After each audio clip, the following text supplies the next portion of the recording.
ಪ್ರಾಣಶಕ್ತಿ ಚಿಕಿತ್ಸೆ ವಿಶೇಷ ನೇರ ಪ್ರಸಾರದ ಕಾರ್ಯಕ್ರಮಕ್ಕೆ ಸ್ವಾಗತ. ನಾನು ರಜನಿ.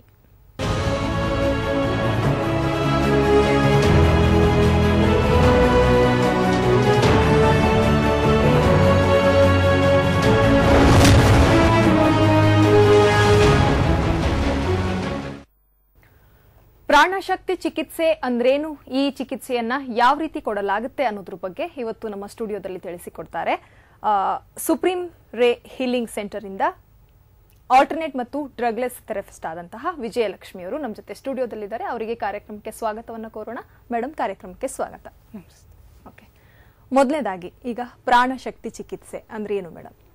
ಓಕೆ ನೋಡಿ, ಪ್ರಾಣಶಕ್ತಿ ಚಿಕಿತ್ಸೆ ಅನ್ನೋದು ನಿನ್ನೆ ಇವತ್ತಿಂದಲ್ಲ, ಇದು ಬಹಳ ಪುರಾತನ ಕಾಲದಿಂದಲೂ ಇದೆ, ನಮ್ಮ ಋಷಿಮುನಿಗಳ ಕಾಲದಿಂದಲೂ ಇದೆ. ಈಗ ಪ್ರಾಣಶಕ್ತಿ ಅಂದರೆ ಏನು ಅಂತ ತಿಳ್ಕೊಳ್ಳೋಣ. ಪ್ರಾಣಶಕ್ತಿ ಅಂದರೆ it is A dynamic energy, ಒಂದು ಮೋಟಿವೇಟಿಂಗ್ ಎನರ್ಜಿ ಅಂತ ಹೇಳ್ಬೋದು. ಯಾವುದೇ ಒಂದು ವಸ್ತುವಿಗಾಗಲಿ ಒಂದು ಜೀವಿಗಾಗಲಿ ಚೈತನ್ಯವನ್ನು ಕೊಡತಕ್ಕಂಥ ಶಕ್ತಿ, ಒಂದು ಚಾಲನೆಯನ್ನು ಕೊಡತಕ್ಕಂಥ ಶಕ್ತಿ. ಇಂಥ ಒಂದು ಶಕ್ತಿ ಎಲ್ಲ ಕಡೆ ಇದೆ, ವಿಶ್ವದಲ್ಲಿ ಎಲ್ಲ ಕಡೆ ಇದೆ. ನೋಡಿ, ಇದು ನಮಗೆ ಪಂಚಭೂತಗಳ ಮೂಲಕ ಸಿಗುತ್ತೆ, ಗ್ರಹ ನಕ್ಷತ್ರಗಳ ಮೂಲಕ ಸಿಗುತ್ತೆ, ಮತ್ತು ದೇವತೆಗಳ ಮೂಲಕನೂ ಸಹ ಸಿಗುತ್ತೆ. ಆದರೆ ಎಲ್ಲಕ್ಕಿಂತ ನಮಗೆ ಪ್ರಮುಖವಾಗಿ ನಮ್ಮ ಆತ್ಮದಿಂದ ನಮ್ಮ ಶರೀರಕ್ಕೆ ಈ ಚೈತನ್ಯ ಅನ್ನೋದು ಸಿಗುತ್ತೆ. ಸೊ ಈಗ ನಮ್ಮ ಆತ್ಮದಿಂದ ಹರಿದು ಬರುವ, ಅಂದರೆ ನಮ್ಮ ಶರೀರಕ್ಕೆ ಹರಿದು ಬರುವ ಹಾದಿಯಲ್ಲಿ ಕೆಲವೊಂದು ಬ್ಲಾಕ್ಗಳಾದಾಗ, ಅಡೆತಡೆಗಳಾದಾಗ ನಮ್ಮ ಶರೀರಕ್ಕೆ ಎಷ್ಟು ಪ್ರಾಣಶಕ್ತಿ ಬೇಕೋ ಅದು ಕುಂಠಿತವಾಗ್ತಾ ಹೋಗ್ಬಿಡತ್ತೆ. ಈ ರೀತಿ ಆದಾಗ ಏನಾಗುತ್ತೆ, ನಮ್ಮ ಸೆಲ್ಗಳು ಸರಿಯಾದ ಪ್ರಮಾಣದಲ್ಲಿ ಪ್ರಾಣಶಕ್ತಿ ಅನ್ನೋದು ಸಿಗದೆ ಡೇ ಬೈ ಡೇ ಸೊರಗ್ತಾ ಅದರ ಎಫಿಷಿಯನ್ಸಿ ಕಡಿಮೆ ಆಗ್ತಾ ಹೋಗ್ಬಿಡುತ್ತೆ. ನೋಡಿ, ಹೇಗೆ ಇವಾಗ ಒಂದು ಗಿಡಕ್ಕೆ ಪ್ರತಿದಿನ ನೀರು ಹಾಕ್ತಾ ಇದ್ರೆ ಅದು ಸೊಂಪಾಗಿ ಬೆಳೆಯುತ್ತೆ. ಅದೇ ನೀವು ನೀರನ್ನು ಸ್ಟಾಪ್ ಮಾಡಿಬಿಟ್ರೆ ಅದು ಡೇ ಬೈ ಡೇ ಡ್ರೈ ಆಗ್ತಾ ಹೋಗಿ ಒಂದಿನ ಸತ್ತೆ ಹೋಗ್ಬಿಡುತ್ತೆ. ಅದೇ ರೀತಿ ನಮ್ಮ ಸೆಲ್ಗಳು ಸಹ ಪ್ರಾಣಶಕ್ತಿ ಸಿಗದೆ ಹೋಗಿದಾಗ, ಅವುಗಳದ್ದು ಪ್ರಾಣಶಕ್ತಿ ಕುಂಠಿತ ಆದಾಗ ಅವಕ್ಕೆ ಎಫಿಷಿಯನ್ಸಿ ಕಡಿಮೆ ಆಗೋದ್ರಿಂದ ಕಾಯಿಲೆಗಳು ಬರುತ್ತೆ. ಸೊ ಈ ರೀತಿ ಬರುವಂಥ ಕಾಯಿಲೆಗಳಿಗೆ ನಾವು ಅವ್ರಿಗೆ ಎಷ್ಟು ಪ್ರಾಣಶಕ್ತಿ ಬೇಕೋ ಅದನ್ನು ಒದಗಿಸಿದಾಗ ಅವರು ನಾರ್ಮಲ್ ಆಗಿ ಆಗಿಬಿಡ್ತಾರೆ. ಇಂಥ ಒಂದು ಪದ್ಧತಿನ ಪ್ರಾಣಶಕ್ತಿ ಚಿಕಿತ್ಸೆ ಅಂತ ಹೇಳ್ತೀವಿ. ಓಕೆ, ಈಗ ಈ ಪ್ರಾಣಶಕ್ತಿ ಚಿಕಿತ್ಸೆಯನ್ನ ನೀವು ಯಾವ ರೀತಿ ಕೊಡ್ತೀರಾ, ಯಾವ ರೀತಿ ನೀಡ್ತೀರಿ ಅಂತ? ಓಕೆ ನೋಡಿ, ಪ್ರಪಂಚದಲ್ಲಿ ಹಲವಾರು ರೀತಿ ಇದೆ ಪ್ರಾಣಶಕ್ತಿ ಚಿಕಿತ್ಸೆ, ವೆರೈಟಿ ಇದಾವೆ. ನಮ್ಮಲ್ಲಿ ಅದು ಹೇಳ್ತೀನಿ ಯಾವ್ಯಾವ ರೀತಿ ಇದೆ ಅಂತ. ಮೊದಲಿಗೆ ನೋಡಿ, ಇದು ಸೂಕ್ಷ್ಮ ಶರೀರಗಳ ಬಗ್ಗೆ ತಿಳ್ಕೊಳ್ಳೋಣ. ನಾವೇನ್ ಅನ್ಕೊಂಡಿದ್ದೀವಿ ನಮ್ಗೆ ಬರೀ ಫಿಸಿಕಲ್ ಬಾಡಿ ಮಾತ್ರ ಇದೆ ಅಂತ. ಇದ್ರ ಜೊತೆಗೆ ನಮ್ಗೆ ಕೆಲವೊಂದು ಸೂಕ್ಷ್ಮ ಶರೀರಗಳು ಸಹ ಇದಾವೆ. ಅದರಲ್ಲಿ ಮೊದಲನೇದು ಇದು ನೋಡಿ, ನಾಡಿಗಳು ಅಂತ ಹೇಳಿ, ಪ್ರಾಣನಾಡಿಗಳು ಅಂತ ಹೇಳ್ಬಿಟ್ಟು, ಇದ್ರ ಮೂಲಕನೇ ನಮ್ಮ ಶರೀರಕ್ಕೆ ಆಕ್ಚುಲಿ ಪ್ರಾಣಶಕ್ತಿ ಸಿಗೋದು. ಹೇಗೆ ಎಲೆಕ್ಟ್ರಿಸಿಟಿ ಇರುತ್ತಲ್ಲ ಕಂಪ್ಯೂಟರ್ಗೆ, ಆ ಥರ ಇದ್ರ ಮೂಲಕ ನಮಗೆ ಶರೀರಕ್ಕೆ ಒಂದು ಆಕ್ಟಿವಿಟೀಸ್ ಏನು ನಡಿಬೇಕೋ ಅದು ಇದ್ರ ಮೂಲಕ ಸಿಗುತ್ತೆ. ಇದಾದ್ಮೇಲೆ ನೋಡಿ, ಇದು ಚಕ್ರಗಳು ಅಂತ ಹೇಳಿ, ಇದು ಶಕ್ತಿ ಕೇಂದ್ರ. ಆ್ಯಕ್ಚುಲಿ ಇವುಗಳಲ್ಲಿ ಎನರ್ಜಿ, ನಮ್ಮ ಶರೀರಕ್ಕೆ ಯಾವ ರೀತಿ ಎನರ್ಜಿ ಬೇಕಾಗುತ್ತೆ ಅದು ಇವುಗಳಲ್ಲಿ ಸ್ಟೋರ್ ಆಗುತ್ತೆ, ರಿಸರ್ವಾಯರ್ ಥರ. ಆಮೇಲೆ ಇದು ಪ್ರಭಾವಳಿ ಅಂತ ಹೇಳಿ, ಈಗ ನಾವು ಸೈನ್ಸಲ್ಲಿ ಕೇಳಿದ್ದೀವಿ, ಒಂದು ಕರೆಂಟ್ ವೈರ್ ಮೂಲಕ ಕರೆಂಟ್ ಪಾಸ್ ಆದಾಗ ಅದ್ರ ಸುತ್ತಲೂ ಎಲೆಕ್ಟ್ರೋಮ್ಯಾಗ್ನೆಟಿಕ್ ಫೀಲ್ಡ್ ಪ್ರೊಡ್ಯೂಸ್ ಆಗುತ್ತೆ ಅಂತ. ಅದೇ ರೀತಿ human is also A conductor. ನಮ್ಮ ಮೂಲಕ ಈ ಪ್ರಾಣಶಕ್ತಿ ಕರೆಂಟ್ ಥರ ಇದು ಪಾಸ್ ಆದಾಗ ನಮ್ಮ ಸುತ್ತಲೂ ಸಹ ಒಂದು ಮ್ಯಾಗ್ನೆಟಿಕ್ ಫೀಲ್ಡ್ ಪ್ರೊಡ್ಯೂಸ್ ಆಗುತ್ತೆ. ಅದನ್ನು ಶಕ್ತಿ ವಲಯ ಅಂತ ಹೇಳ್ತಾರೆ, ಅಥವಾ ಇಂಗ್ಲೀಷಲ್ಲಿ ಆರಾ ಅಂತ ಹೇಳ್ತಾರೆ, ಆಮೇಲೆ ಪ್ರಭಾವಳಿ ಅಂತಲೂ ಸಹ ಹೇಳ್ತಾರೆ. ಆಮೇಲೆ ಇದು ನೋಡಿ, ಲೇಯರ್ಸ್ ಆಫ್ ಆರಾ ಅಂತ ಹೇಳ್ಬೋದು. ಇದು ಸೂಕ್ಷ್ಮ ಶರೀರಗಳು. ನಮ್ಮ ಫಿಸಿಕಲ್ ಬಾಡಿ ಆದಮೇಲೆ ಒಂದು ಎಥರಿಕ್ ಬಾಡಿ ಅಂತ ಇರುತ್ತೆ, ಪ್ರಾಣಮಯ ಶರೀರ. ಅದಾದಮೇಲೆ ಎಮೋಷನಲ್ ಬಾಡಿ ಅಂತ ಬರುತ್ತೆ, ಭಾವನಾತ್ಮಕ ಶರೀರ. ಅದಾದಮೇಲೆ ಮಾನಸಿಕ ಶರೀರ ಇರುತ್ತೆ, ಮತ್ತು ಅದಾದಮೇಲೆ ಕಾರಣ ಶರೀರ ಇರುತ್ತೆ. ನಾವು ಭೂಮಿ ಮೇಲೆ ಯಾಕೆ ಹುಟ್ಟಿ ಬಂದಿದ್ದೀವಿ ಅದಕ್ಕೆ ಒಂದು ರೀಸನ್ ಇರುತ್ತೆ, ಅದು ಈ ಶರೀರದಲ್ಲಿ ಸ್ಟೋರ್ ಆಗಿರುತ್ತೆ. ಈಗ ನಾವು ಬರೀ ನಮ್ಮ ಫಿಸಿಕಲ್ ಬಾಡಿನ ಮಾತ್ರ ಆರೋಗ್ಯವಾಗಿ ಇಟ್ಕೊಂಡ್ರೆ ಸಾಲದು. ಈ ಒಂದು ಶರೀರಗಳಲ್ಲಿನೂ ಸಹ ಪ್ರಾಣಶಕ್ತಿ ಸರಿಯಾಗಿ ಪಾಸ್ ಆಗಿ ಇವುಗಳು ಸಹ ಆರೋಗ್ಯವಾಗಿ ಚಟುವಟಿಕೆಯಿಂದ ಇದ್ದರೆ ಮಾತ್ರ ನಾವು ಕಂಪ್ಲೀಟ್ ಆಗಿ ಆರೋಗ್ಯವಾಗಿರ್ಬೋದು. ನಮ್ಮ ಲೈಫಲ್ಲಿ ಪ್ರಾಸ್ಪರಿಟಿ ಅನ್ನೋದು ಇರುತ್ತೆ, ಯಾವುದೇ ಒಂದು ಕೆಲಸಗಳನ್ನು ನಾವು ಅಚ್ಚುಕಟ್ಟಾಗಿ ಮಾಡ್ತೀವಿ. ಯಾವಾಗ ಇವುಗಳಲ್ಲಿನೂ ಪ್ರಾಣಶಕ್ತಿ ಸರಾಗವಾಗಿ ಹರಿಲಿಕ್ಕೆ ಬ್ಲಾಕ್ಗಳು ಕ್ರಿಯೇಟ್ ಆಗಿಬಿಡುತ್ತೋ ಆಗಲೂ ಸಹ ನಾವು ತೊಂದರೆಗೆ ಒಳಗಾಗ್ತೀವಿ. ಸೊ ಈ ರೀತಿಯ ಬ್ಲಾಕ್ಗಳನ್ನ ನಿವಾರಣೆ ಮಾಡಲಿಕ್ಕೆ ನೋಡಿ, ಇದು ಒಂದು ಬಂದ್ಬಿಟ್ಟು ಸ್ಪಿರಿಚುವಲ್ ಹೀಲಿಂಗ್ ಅಂತ, ದೈವಿಕ ಚಿಕಿತ್ಸೆ. ಇದರಲ್ಲಿ ಹೇಗೆ ಅಂತಂದ್ರೆ ನಾವು ನಮ್ಮ ಕೊಲೀಗ್ಸು ಎಲ್ಲ ಸೇರಿಕೊಂಡು ಪೇಷಂಟ್ಗೆ ನೋಡಿ ಈ ಥರ ಅವ್ರ ಮೇಲೆ ಒಟ್ಟಿಗೆ ಸೈಮಲ್ಟೇನಿಯಸ್ ಆಗಿ ಎನರ್ಜಿನ ಪಾಸ್ ಮಾಡ್ತೀವಿ. ಇದ್ರ ಜೊತೆಗೆ ನಾವು ದೇವರನ್ನ ಸಹ ಪ್ರಾರ್ಥನೆ ಮಾಡ್ತೀವಿ. ದೇವರನ್ನು ಪ್ರಾರ್ಥನೆ ಮಾಡಿ ಅವ್ರನ್ನೂ ಕರೆದ್ಬಿಟ್ಟು ಅವರು ಸಹ ನಮ್ಮ ಜೊತೆಗೆ ಸೇರಿಕೊಂಡು ಪೇಷಂಟ್ಗೆ ಎನರ್ಜಿಯನ್ನು ಪಾಸ್ ಮಾಡ್ತಾ ಇರ್ತಾರೆ. ಇದರಿಂದ ಆಗ್ಬಿಟ್ಟು ಅವ್ರಿಗೆ ಸಿವಿಯರ್ ಪ್ರಾಬ್ಲಮ್ಸ್ ಇರೋಂಥ ಕಾಯಿಲೆಗಳಿಗೆ ಈ ಒಂದು ಟ್ರೀಟ್ಮೆಂಟ್ ಕೊಡ್ತೀವಿ. ಅವಾಗ ಏನಾಗುತ್ತೆ, ಅವರು ಪ್ರೇತ ಬಾಧೆಯಿಂದ ನರಳ್ತಾ ಇರಲಿ, ಬ್ಲ್ಯಾಕ್ ಮ್ಯಾಜಿಕ್ಕಿಂದ ನರಳ್ತಾ ಇರಲಿ, ಅಥವಾ ಕೆಲವರಿಗೆ ಮಲ್ಟಿಪಲ್ ಪ್ರಾಬ್ಲಮ್ಸ್ ಇರುತ್ತೆ, ಹಲವಾರು ರೀತಿಯ ಕಾಯಿಲೆಗಳಿರುತ್ತೆ, ಆಮೇಲೆ ನೆಗೆಟಿವ್ ಎನರ್ಜೀಸ್ಗಳಿರುತ್ತೆ, ಅವು ಏನೇ ಇದ್ರೂ ಸಹ ಅವೆಲ್ಲ ಎಸೆಯಲ್ಪಡುತ್ತೆ ಈ ಒಂದು ಚಿಕಿತ್ಸೆಯಿಂದ. ಇದ್ರ ಜೊತೆಗೆ ನಮ್ಮಲ್ಲಿ ಪ್ರಾಣಿಕ್ ಹೀಲಿಂಗು ಇದೆ, ಮತ್ತು ರೇಖಿ ಚಿಕಿತ್ಸೆ ಅಂತಲೂ ಇದೆ. ಪ್ರಾಣಿಕ್ ಹೀಲಿಂಗ್ ಅಂದರೆ ಪರಿಸರದಿಂದ, ನಮ್ಮ ಸುತ್ತಮುತ್ತಲು ಇರತಕ್ಕಂಥ ಪ್ರಕೃತಿಯಿಂದ ಶಕ್ತಿಯನ್ನು ಅಬ್ಸರ್ವ್ ಮಾಡಿ ಪೇಷಂಟ್ ಮೇಲೆ ನಾವು ಬಿಡ್ತೀವಿ. ಇನ್ನೊಂದು ರೇಖಿ ಚಿಕಿತ್ಸೆಯಲ್ಲಿ ವಿಶ್ವ ಪ್ರಾಣಶಕ್ತಿ ಏನಿದೆ ಅದು ನಮ್ಮ ಶರೀರದಲ್ಲಿ ಒಂದು ಚಾನಲ್ ಥರ ಹರಿಯುತ್ತೆ, ಅದನ್ನು ಪೇಷಂಟ್ಗೆ ನಾವು ಪಾಸ್ ಮಾಡ್ತೀವಿ ಈ ರೀತಿ. ಓಕೆ ಓಕೆ ಈಗ ಸೂಕ್ಷ್ಮ ಶರೀರದಲ್ಲಿ ಬ್ಲಾಕ್ಗಳಿರೋದ್ರಿಂದ ಈ ರೀತಿ ಕಾಯಿಲೆಗಳು ಬರುತ್ತೆ ಅಂತ ಹೇಳಿದ್ರಿ. ಈಗ ಈ ಬ್ಲಾಕ್ಗಳಿರೋದು ನಿಮ್ಗೆ ಹೇಗೆ ಗೊತ್ತಾಗುತ್ತೆ? ಯಾವ ರೀತಿ ಅದನ್ನ ಕಂಡು ಹಿಡಿತೀರಿ? ಓಕೆ ನೋಡಿ, ನಮ್ಮ ಈ ಫಿಸಿಕಲ್ ಐಸಿಗೆ ಬರೀ ಸ್ಥೂಲವಾದ ವಸ್ತುಗಳು ಮಾತ್ರ ಕಾಣಿಸುತ್ತೆ, ಈ ಸೂಕ್ಷ್ಮ ಶರೀರಗಳು ಕಾಣಿಸೋದಿಲ್ಲ. ಸೊ ಅದಕ್ಕೆ ಒಂದು ಗಾಡ್ಸ್ ಗಿಫ್ಟ್ ಅಂತ ಹೇಳ್ಬೋದು, ಕ್ಲಾರವೈನ್ಸ್ ಅಂತ ಇದೆ ನೋಡಿ, ಇಲ್ಲಿದೆ. ಇದು ಎರಡು ಕಣ್ಣು, ನಮ್ಮ ಫಿಸಿಕಲ್ ಐಸ್ ಇದು. ಇಲ್ಲಿ ನೋಡಿ ಹಣೆ ಮೇಲೆ ಒಂದು ಎಕ್ಸ್ಟ್ರಾ ಕಣ್ಣಿದೆ, ಇದನ್ನ ಕ್ಲಾರವೈನ್ಸ್ ಥರ್ಡ್ ಐ ಅಂತಾನು ಹೇಳ್ತಾರೆ. ಇದ್ರ ಮೂಲಕ ಮಾತ್ರ ಆ ಸೂಕ್ಷ್ಮ ಶರೀರಗಳು ನಮಗೆ ಕಾಣಿಸೋದು. ಇದ್ರ ಜೊತೆಗೆ ಬೈ ಗಾಡ್ಸ್ ಗ್ರೇಸ್ ನನಗೆ ಈ ಹಸ್ತದಲ್ಲೂ ಕಣ್ಣಿದೆ. ಸೊ ಇದ್ರ ಮೂಲಕ ನಾವು ಕ್ಲೈಂಟನ್ನ ಹೀಗೆ ಸ್ಕ್ಯಾನ್ ಮಾಡುವಾಗ ಅವರ ಆರಾದಲ್ಲಿ ಇರ್ಬೋದು, ಅವರ ಇದು ಸೂಕ್ಷ್ಮ ಶರೀರಗಳಲ್ಲಿ ಚಕ್ರಗಳಲ್ಲಿ ಏನಾದರೂ ಬ್ಲಾಕ್ ಇದ್ರೆ ಅದು ಸ್ಪಷ್ಟವಾಗಿ ನಮಗೆ ಕಾಣಿಸುತ್ತೆ. ಓಕೆ, ಈಗ ಈ ಚಿಕಿತ್ಸೆಯಿಂದ ಯಾವ್ಯಾವ ಕಾಯಿಲೆಗಳು ವಾಸಿ ಆಗ್ತವೆ? ಪ್ರಾಣ ಚಿಕಿತ್ಸೆ ನೋಡಿ, ಇದು ನ್ಯಾಚುರಲ್ ಥೆರಪಿ ಆದ್ರಿಂದ ಇದರಲ್ಲಿ ಯಾವುದೇ ರೀತಿ ಒಂದು ಸೈಡ್ ಎಫೆಕ್ಟ್ಸ್ ಇರೋದಿಲ್ಲ. ಯಾವ ತರ ಕಾಯಿಲೆ ಆದ್ರೂ ವಾಸಿ ಆಗುತ್ತೆ. ಇದು ಫಿಸಿಕಲ್ ಆಗಿ ಆಗಿರ್ಬೋದು, ಅಥವಾ ಸೈಕಾಲಜಿಕಲ್ ಪ್ರಾಬ್ಲಮ್ ಆಗಿರ್ಬೋದು, ಕರ್ಮದಿಂದ ಬಂದಿರೋಂಥ ಪ್ರಾಬ್ಲಮ್, ಕರ್ಮದಿಂದ ಅಂತೂ ಬಹಳ ಸಿವಿಯರ್ ಆಗಿರುತ್ತೆ. ಕ್ಯಾನ್ಸರ್ ಇರ್ಬೋದು, ಅಥವಾ ತುಂಬಾ ಬಡತನದಿಂದ, ಎಷ್ಟು ವರ್ಷ ಆದ್ರೆ ಬಡತನ ಮುಗಿಯೋದೇ ಇಲ್ಲ, ಈ ತರದ ಪ್ರಾಬ್ಲಮ್ಸ್ ಆಗ್ಬೋದು. ಯಾವುದೇ ರೀತಿ ಕಾಯಿಲೆ ಆದ್ರೂ ವಾಸಿ ಆಗ್ತದೆ, ಏನ್ ತೊಂದರೆ ಇಲ್ಲ. ಎಷ್ಟು ದಿನ ಬೇಕಾಗುತ್ತೆ ಅಂತ? ಓಕೆ ನೋಡಿ, ಇದರಲ್ಲಿ ಕೆಲವೊಂದು ಫ್ಯಾಕ್ಟರ್ಸ್ ಅಪ್ಲೈ ಆಗುತ್ತೆ. ಫಾರ್ ಎಕ್ಸಾಂಪಲ್, ಮೊದಲಿಗೆ ಏಜ್ ಫ್ಯಾಕ್ಟರ್. ಈಗ ಚಿಕ್ಕ ಮಕ್ಕಳನ್ನ ನೀವು ನೋಡಿದಿರ, ಸದಾ ಕಾಲ ಖುಷಿಯಿಂದ ಆ ಕಡೆಯಿಂದ ಈ ಕಡೆ, ಈ ಕಡೆಯಿಂದ ಆ ಕಡೆ ಕುಪ್ಪಳಿಸಿ ಕುಣಿದಾಡ್ತಾ ಇರ್ತಾರೆ. ಯಾಕಂದ್ರೆ ಅವರು ಸದಾ ಕಾಲ ಸಂತೋಷದಿಂದ ಕೂಡಿರ್ತಾರೆ. ನಮ್ಮ ಹಾಗೆ ಯಾವುದೇ ಒಂದು ಸ್ಟ್ರೆಸ್ ಇರಲ್ಲ, ಯಾವುದೇ ಒಂದು ಪ್ರೆಷರ್ ಇರಲ್ಲ, ಯೋಚನೆಗಳಿರೋದಿಲ್ಲ.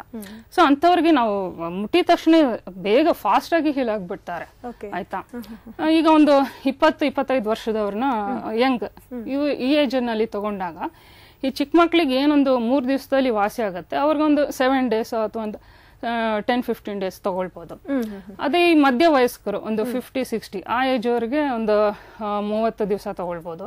ಆದ್ರೆ ತುಂಬಾ ಏಜ್ ಆಗಿರ್ತಾರಲ್ಲ, ಜೀವನದಲ್ಲಿ ತುಂಬಾ ಸಫರಿಂಗ್ ಆಗಿರ್ತಾರೆ, ಅವ್ರಿಗೆ ತುಂಬಾ ಯೋಚನೆಗಳೆಲ್ಲ ಸ್ಟೋರ್ ಮಾಡ್ಕೊಂಡಿರ್ತಾರೆ. ಹಾಗಾಗಿ ಅವರಿಗೆ ಸ್ವಲ್ಪ ನಿಧಾನ ಆಗತ್ತೆ, ಇವರೆಲ್ಲರಿಗಿಂತ ಅವ್ರಿಗೆ ಸ್ವಲ್ಪ ನಿಧಾನ ಆಗತ್ತೆ. ಇದು ಒಂದು ಏಜ್ ಫ್ಯಾಕ್ಟರ್. ನೆಕ್ಸ್ಟ್ ನಂಬಿಕೆ. ಹೀಲಿಂಗ್ ನಲ್ಲಿ ನಂಬಿಕೆ ಅನ್ನೋದಿರ್ಬೇಕು ಅವ್ರಿಗೆ. ಯಾಕೆ ಅಂತಂದ್ರೆ, ಯಾವಾಗ ನಾವು ಮನಸ್ಸಿನಲ್ಲಿ ನಮಗೆ ಹೀಲಿಂಗ್ ಆಗುತ್ತೋ ಇಲ್ವೋ, ಇದು ಯಾವ ತರ ಮಾಡ್ತಾರೋ ಏನೋ, ಈ ತರ ಎಲ್ಲ ಗೊಂದಲಗಳು ಇದ್ದಾಗ ನಮ್ಮ ಮನಸ್ಸಿನ ಆ ಒಂದು ಶಕ್ತಿಯನ್ನ ಬ್ಲಾಕ್ ಮಾಡ್ಬಿಡತ್ತೆ. ಸೊ ಅದರಿಂದ ಧೈರ್ಯವಾಗಿ ನಮ್ಮನ್ನ ನಂಬಿ ಆ ಹೀಲಿಂಗ್ ಅನ್ನ ಸರಿಯಾಗಿ ಸ್ವೀಕಾರ ಮಾಡ್ಬೇಕು ಅವ್ರಿಗೆ, ಆಯ್ತಾ. ಇನ್ನೊಂದು ಬಂದು ಇನ್ಸ್ಟ್ರಕ್ಷನ್ಸ್.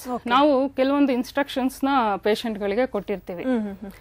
ಫಾರ್ ಎಕ್ಸಾಂಪಲ್, ಈಗ ಒಬ್ಬ ವ್ಯಕ್ತಿ ಬಹಳ ದುಃಖದಲ್ಲಿ ಇರ್ತಾನೆ, ಆಯ್ತಾ. ಅಂತ ವ್ಯಕ್ತಿನ ದುಃಖ ಇರತಕ್ಕಂತ ಸ್ಥಳಕ್ಕೆ ಹೋಗ್ಬಾರ್ದು ಅಂತ ಹೇಳಿರ್ತೀವಿ. ಫಾರ್ ಎಕ್ಸಾಂಪಲ್, ಯಾರ್ದೋ ಒಂದು ಸಾವಾಗ್ಬಿಟ್ಟಿರುತ್ತೆ. ಈ ಸಾವಿನ ಮನೆಯಲ್ಲಿ ಏನು ಫುಲ್ಲು ದುಃಖನೇ ತುಂಬಿರುತ್ತೆ, ಎಲ್ಲಾರು ಅಳ್ತಾ ಇರ್ತಾರೆ, ಅಲ್ಲಿ ಆ ವಾತಾವರಣದಲ್ಲಿ ಫುಲ್ಲು ದುಃಖ ತುಂಬಿರುತ್ತೆ, ಅದೇ ಎನರ್ಜಿಗಳು ಇರುತ್ತೆ ಎಲ್ಲಾ ಕಡೆ. ಸೊ ಇವರಲ್ಲಿ ಆಲ್ರೆಡಿ ದುಃಖ ಅನ್ನೋ ಎನರ್ಜಿ ಇರೋದ್ರಿಂದ ಒಂದು ಲಾ ಇದೆ, ಏನು, negative attracts and negative, positive attracts positive. ಅದರಿಂದಾಗಿ ಇವರಲ್ಲಿರೋ ದುಃಖ ಅಲ್ಲಿರೋ ದುಃಖನ ಮತ್ತೆ ಇವ್ರ ಹತ್ರ ಸೆಳೆಯೋ ಹಾಗೆ ಮಾಡ್ಬಿಡುತ್ತೆ. ಸೊ ಇವ್ರ ಆರಾದಲ್ಲಿ ಹೆಚ್ಚು ದುಃಖ ತುಂಬ್ಕೊಂಡ್ಬಿಟ್ಟು ಇವ್ರಿಗಿನ್ನ ಪ್ರಾಬ್ಲಮ್ ಜಾಸ್ತಿ ಆಗ್ಬಿಡತ್ತೆ. ಸೊ ಈ ತರ ಆಗ್ಬಿಟ್ಟಾಗ ನಮ್ಗೆ ಹೇಳಿದ್ದ ಟೈಮ್ಗೆ ರಿಸಲ್ಟ್ ಕೊಡಕ್ಕಾಗಲ್ಲ, ಸ್ವಲ್ಪ ಎಕ್ಸ್ಟೆಂಡ್ ಮಾಡ್ಬೇಕಾಗುತ್ತೆ ಚಿಕಿತ್ಸೆಯನ್ನ. ಇದೊಂದು. ಆಮೇಲೆ ಬಂದು ಎಷ್ಟು ದೀರ್ಘ ಕಾಲದಿಂದ ಇವರು ಒಂದು ಕಾಯಿಲೆಗೆ ಒಳಗಾಗಿದ್ದಾರೆ ಅನ್ನೋದು ಕೌಂಟ್ ಆಗುತ್ತೆ. ಈಗ ನೋಡಿ 15-20 ವರ್ಷದಿಂದ ಇರೋಂತ ಕಾಯಿಲೆನ 3 ದಿವಸದಲ್ಲಿ ವಾಸಿ ಮಾಡ್ಕೊಡಿ ಅಂದ್ರೆ ಖಂಡಿತ ಆಗಲ್ಲ, ಸ್ವಲ್ಪ ಸಮಯ ಬೇಕಾಗತ್ತೆ. ಆಯ್ತಾ? ಆಮೇಲೆ ನೆಕ್ಸ್ಟ್ ಬಂದು ಯಾವ ಟೈಪ್ ಎನರ್ಜಿ ಅವ್ರ ಬಾಡಿಯಲ್ಲಿ ಇದೆ ಅನ್ನೋದು ನೋಡಿ. ಒಂದು ತಾಮಸಿಕ ಅಂತ ಇದೆ, ರಾಜಸಿಕ ಅಂತ ಇದೆ, ಮತ್ತೆ ಸಾತ್ವಿಕ ಅಂತ ಇದೆ. ಈ ತಾಮಸಿಕ ಎನರ್ಜಿ ಇರೋರಲ್ಲಿ ಎನರ್ಜಿ ವೈಬ್ರೇಷನ್ ಬಹಳ ಬಹಳ ಲೋ ಇರುತ್ತೆ. ಅವರು ಬಹಳ ಆಲಸಿಗಳಾಗಿರ್ತಾರೆ, ಯಾವ್ದಕ್ಕೂ ಫಾಸ್ಟ್ ಆಗಿ ರೆಸ್ಪಾಂಡ್ ಮಾಡಲ್ಲ. ಈ ರೀತಿ ಇದ್ದಾಗ ಸ್ವಲ್ಪ ಹೆಚ್ಚು ಟೈಮ್ ಹಿಡಿಯುತ್ತೆ. ಅದೇ ರಾಜಸಿಕ ಅವರು ಸ್ವಲ್ಪ ಆಕ್ಟಿವ್ ಇರ್ತಾರೆ, ಆದ್ರೆ ಅವ್ರಿಗೆ ಕೋಪ, ಜಂಬ ಈ ತರದ್ದೆಲ್ಲ ಇರುತ್ತೆ, ನೆಗೆಟಿವ್ ಕ್ಯಾರೆಕ್ಟರ್ಸ್ ಅಂತ ಹೇಳ್ಬೋದು. ಅಂತವರಿಗೆ ಸ್ವಲ್ಪ ತಾಮಸಿಕಿಗಿನ್ನ ಬೆಟರ್ ಅವರು, ಅಂದ್ರೆ ಸ್ವಲ್ಪ ಅವ್ರಿಗೂ ಸ್ವಲ್ಪ ಲೇಟ್ ಆಗುತ್ತೆ. ಆಮೇಲೆ ಸಾತ್ವಿಕದವರಿಗೆ ಮಾತ್ರ ಬಹಳ ಫಾಸ್ಟ್ ಆಗಿ ಆಗುತ್ತೆ. ಅವ್ರಿಗೆ ಸದಾ ಇನ್ನೊಬ್ರಿಗೆ ಒಳ್ಳೇದನ್ನೇ ಬಯಸ್ತಾರೆ, ಅವ್ರು ಆಯ್ತು ಅವ್ರ ಪಾಡಾಯ್ತು ಈ ರೀತಿ ಒಳ್ಳೆ ಭಾವನೆಗಳೇ ಇರುತ್ತೆ. ಸೊ ಈ ತರ ಇದ್ದವರಿಗೆ ಬಹಳ ಫಾಸ್ಟ್ ಆಗಿ ಹೀಲ್ ಆಗ್ಬಿಡತ್ತೆ. ಓಕೆ, ಈಗ ಈ ರೀತಿ ಎಲ್ಲ ಕಾಯಿಲೆ ವಾಸಿ ಆಯ್ತು ಅಂತಂದಾಗ ಮತ್ತೆ ಅದು ಬರೋದಿಲ್ವಾ? ಖಂಡಿತ ಇಲ್ಲ. ನೋಡಿ, ನಮ್ಮ ಚಾಣಕ್ಯ ಅವರು ಹೇಳ್ತಾರೆ, ಶತ್ರು ಆಗ್ಲಿ ರೋಗ ಆಗ್ಲಿ ಅದು ಬೇರೆ ಸಮೇತ ಬುಡ ಸಮೇತ ಕಿತ್ತು ನಾಶ ಮಾಡ್ಬೇಕು ಅಂತ ಹೇಳಿ. ಆಯ್ತಾ? ಇಲ್ಲ ಅಂದ್ರೆ ಅವು ಮತ್ತೆ ವಾಪಸ್ಸು ಬೆಳೆಯೋ ಚಾನ್ಸಸ್ ಇದೆ ಅಂತ ನಮ್ಮ ಚಾಣಕ್ಯ ಅವರೇ ಹೇಳಿದ್ದಾರೆ.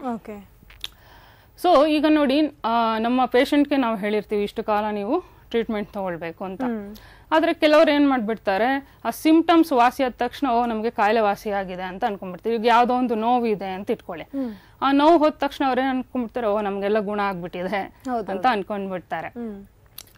ಆ ರೀತಿ ಮಾಡಿದಾಗ ಅವ್ರಿಗೆ ಮಾತ್ರ ರಿಲ್ಯಾಪ್ಸ್ ಆಗೋ ಚಾನ್ಸಸ್ ಇದೆ. ಆಯ್ತಾ? ಅದು ಇಲ್ದೇನೆ ನಾವು ಹೇಳೋಷ್ಟು ಕಾಲ ಅವರು ಕರೆಕ್ಟ್ ಆಗಿ ನಮ್ಮ ಹತ್ರ ಚಿಕಿತ್ಸೆ ತಗೊಂಡ್ರೆ ಖಂಡಿತ ಅವ್ರಿಗೆ ಮತ್ತೆ ಬರೋ ಚಾನ್ಸಸ್ ಇಲ್ಲ. ಖಂಡಿತ. ಓಕೆ, ಈಗ ಕೆಲವು ಔಷಧಿ ತೆಗೆದುಕೊಂಡ್ರು ಕೂಡ ಕಾಯಿಲೆಗಳು ವಾಸಿ ಆಗೋದಿಲ್ಲ ಅಂತಾರೆ, ಯಾಕೆ ಅಂತ ನಿಮ್ ಪ್ರಕಾರ? Good question. ಅದು ಹೇಳ್ತೀನಿ ನೋಡಿ. ಇಲ್ಲಿ ಒಂದು ವಿಷಯ ನಾನು ತಿಳಿಸ್ಲಿಕ್ಕೆ ಇಷ್ಟಪಡ್ತೀನಿ. ನೋಡಿ, ಔಷಧಿನಲ್ಲೂ ಸಹ ಪ್ರಾಣಶಕ್ತಿ ಇದೆ. ಆಯ್ತಾ? I am not against medicine. ಅದನ್ನು ತಗೊಳ್ಬೇಕು, ಅದು ಬಹಳ ಒಳ್ಳೇದು. ಯಾಕೆ ಅಂತಂದ್ರೆ ಮನುಷ್ಯನಿಗೆ ಹಲವಾರು ರೀತಿ ಪ್ರಾಣಶಕ್ತಿ ಬೇಕಾಗುತ್ತೆ, ಒಂದೆರಡಲ್ಲ ಹಲವಾರು ರೀತಿ ಪ್ರಾಣಶಕ್ತಿಗಳು ಬೇಕಾಗುತ್ತೆ. ಸೊ ಎಷ್ಟು ಪ್ರಾಣಶಕ್ತಿ ಅವನು ತಗೊಳ್ತಾನೋ ಅಷ್ಟು ಒಳ್ಳೇದು ಅವನಿಗೆ. ಆಯ್ತಾ? ಆದ್ರೆ ಏನಾಗುತ್ತೆ ಅಂದ್ರೆ, ಈಗ ಒಂದು ಇನ್ಸಿಡೆಂಟ್ ತಗೊಳ್ಳೋಣ. ಒಬ್ಬ ಮನುಷ್ಯನಿಗೆ ತಲೆನೋವು ಅಂತ ಇಟ್ಕೊಳ್ಳಿ. ತಲೆನೋವು ಬಂದಾಗ ಏನ್ ಮಾಡ್ತಾರೆ, ಅವರು ತಲೆನೋವಿನ ಮಾತ್ರೆ ತಗೊಳ್ತಾರೆ. ಆ ಮೊಮೆಂಟಿಗೆ ಅವ್ರಿಗೆ ಅದು ತಲೆನೋವು ಹೋಗ್ಬಿಡತ್ತೆ. ಆಯ್ತಾ? ಆದ್ರೆ ಮತ್ತೆ ಮತ್ತೆ ಅದು ಕಂಟಿನ್ಯೂಸ್ ಆಗಿ ಬರುತ್ತೆ ಅಂತ ಇಟ್ಕೊಳ್ಳಿ. ಮೆಡಿಸನ್ ಅಲ್ಲಿ ಅದು ಪರ್ಮನೆಂಟ್ ಆಗಿ ಕ್ಯೂರ್ ಆಗ್ತಿಲ್ಲ ಅಂತ ಇಟ್ಕೊಳ್ಳಿ. ಅದಕ್ಕೆ ಯಾಕೆ ಕಾರಣ ಅಂತಂದ್ರೆ ನೋಡಿ, ಈಗ ಈ ಸೂಕ್ಷ್ಮ ಶರೀರದಲ್ಲಿ ಈ ತಲೆಗೆ ಭಾಗದಲ್ಲಿ ಇಲ್ಲಿ ನೇರವಾಗಿರ್ತಕ್ಕಂಥ ಈ ಒಂದು ಯಾವ್ದೋ ಒಂದು ಸ್ಥಳದಲ್ಲಿ ಬ್ಲಾಕ್ ಇರುತ್ತೆ ಅಂತ ಇಟ್ಕೊಳ್ಳಿ. ಅದು ಇಲ್ಲಿಂದ ಬರತಕ್ಕ ಪ್ರಾಣಶಕ್ತಿಯನ್ನ ಬ್ಲಾಕ್ ಮಾಡ್ತಾ ಇರುತ್ತೆ ತಲೆಗೆ. ಆಯ್ತಾ? ಸೊ ಅದರಿಂದಾಗಿ ಅವ್ರಿಗೆ ಆ ರೀತಿ ಒಂದು ತಲೆನೋವು ಬರ್ತಾ ಇರುತ್ತೆ. ನಾವು ಯಾವಾಗ ಈ ಬ್ಲಾಕ್ ಅನ್ನ ರಿಮೂವ್ ಮಾಡ್ಬಿಡ್ತೀವಿ, ಅವ್ರಿಗೆ ಆ ತಲೆನೋವು ಮತ್ತೆ ಬರೋ ಚಾನ್ಸಸ್ ಇರಲ್ಲ. ಇದು ಹೇಗೆ ಅಂತಂದ್ರೆ, ಈಗ ಛಾವಣಿಯಿಂದ ಮನೆ ಅಂದ್ರೆ ಸೀಲಿಂಗ್ ಏನಿದೆ ಅಲ್ಲಿಂದ ನೀರ್ ತೊಟ್ಟಿಗ್ತಾ ಇದೆ ಅನ್ಕೊಳ್ಳಿ. ಆವಾಗ ನಾವೇನ್ ಮಾಡ್ತೀವಿ, ಛಾವಣಿನ ಏನು ಇದ್ ಮಾಡದೆ ನೆಲನ ಒರೆಸ್ತಾ ಇರ್ತೀವಿ ಅಂತ ಇಟ್ಕೊಳ್ಳಿ. ನೀವೀಗ ಒರೆಸ್ತಾ ಇರ್ತೀರಾ, ಅದು ಮತ್ತೆ ಬೀಳ್ತಾ ಇರುತ್ತೆ, ಒರೆಸ್ತಾ ಇರ್ತೀರಾ, ಬೀಳ್ತಾ ಇರುತ್ತೆ. ಅದು ನೆವರ್ ಎಂಡಿಂಗ್. ಅದೇನೆ ನೀವು ಛಾವಣಿಗೆನೆ ಪ್ಲಾಸ್ಟರಿಂಗ್ ಮಾಡ್ಬಿಟ್ರೆ ಆಯ್ತಾ, ನೀರ್ ತೊಟ್ಟಕೋದು ಬೇಸಿಂದಾನೆ ಸ್ಟಾಪ್ ಆಗ್ಬಿಡತ್ತೆ. ಆ ರೀತಿ ಅಂತ. ಓಕೆ ವೀಕ್ಷಕರೇ, ಪ್ರಾಣ ಶಕ್ತಿ ಚಿಕಿತ್ಸೆ ಬಗ್ಗೆ ನೀವು ತಿಳ್ಕೊಳ್ತಾ ಇದ್ದೀರಿ. ಮೇಡಮ್ ಅದ್ರ ಬಗ್ಗೆ ಸಾಕಷ್ಟು ಮಾಹಿತಿಯನ್ನ ತಿಳಿಸ್ಕೊಡ್ತಾ ಇದ್ದಾರೆ. ಕಾರ್ಯಕ್ರಮ ಮುಂದುವರಿಯುತ್ತೆ ಒಂದು ಬ್ರೇಕ್ ಆದ್ಮೇಲೆ.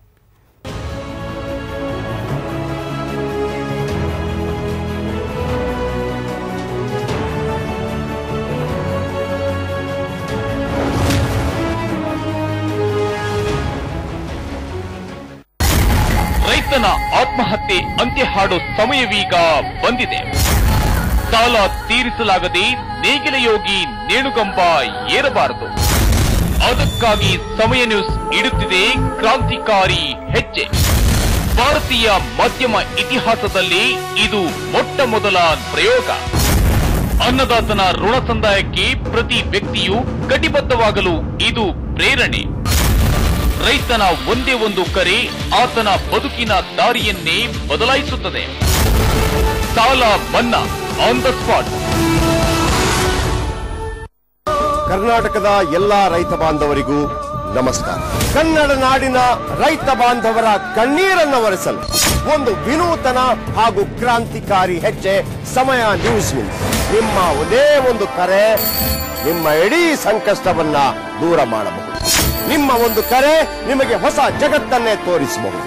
ನಿಮ್ಮ ಒಂದು ಕರೆ ಅನ್ನದಾತನನ್ನ ನೇಣುಗಂಬದಿಂದ ಪಾರು ಮಾಡಬಹುದು. ನಿಮ್ಮ ಒಂದು ಕರೆ ನಿಮ್ಮ ಬದುಕನ್ನೇ ಬದಲಾಯಿಸಬಹುದು. ನಿಮ್ಮ ಒಂದು ಕರೆ ನಿಮ್ಮ ಅವಮಾನವನ್ನ ತಪ್ಪಿಸಬಹುದು. ನಿಮ್ಮ ಒಂದು ಕರೆ ನಿಜವಾಗಲೂ ಸತ್ಯವಾಗಿದ್ದರೆ ಖಂಡಿತ ಸತ್ಯಕ್ಕೆ ಸಾವಿಲ್ಲ. ನಿಮ್ಮ ಒಂದೇ ಒಂದು ಕರೆ ನಿಮ್ಮ ಸಾಲ ಮನ್ನಾ. ನಿಮ್ಮ ಸಾಲ ಮನ್ನಾ ಆನ್ ದ ಸ್ಪಾಟ್. ಈ ವಿಶೇಷ ಕಾರ್ಯಕ್ರಮ ಸಮಯ ನ್ಯೂಸ್ನಲ್ಲಿ ಮಾತ್ರ. ನಿರೀಕ್ಷಿಸಿ.